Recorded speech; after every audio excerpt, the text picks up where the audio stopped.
Советот на јавни обвинители ќе го разгледа известувањето што до нив го доставила обвинителката Ленче Ристовска, поради наводи изнесени во интервју од страна на премиерот Христијан Мицкоски, во кое според Ристовска тој ја нарекува медиокритет со клиентелистичко-политичка матрица.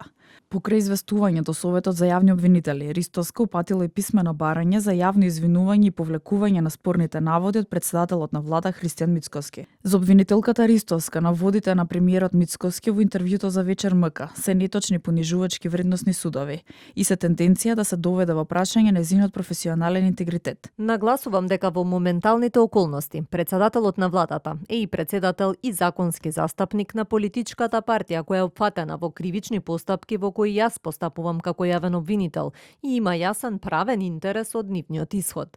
Поради тоа, овие изјави ги доживувам како несоодветен притисок врз мојата работа и обид да се влијае врз моето постапување и одлучување. Од владата вела дека во посоченото интервју обвинителката не била спомената со име и презиме. Претседателот на владата Христијан Мицковски во интервјуто не ја спомена Ленче Ристовска со име и презиме.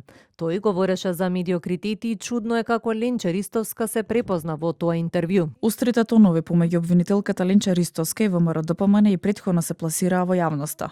Обвинителката тогаш велеше дека е мета на притисок и заплашување од ВМРО-ДПМН поради двете постапки кои што ги водела, а со кои е засегната партијата.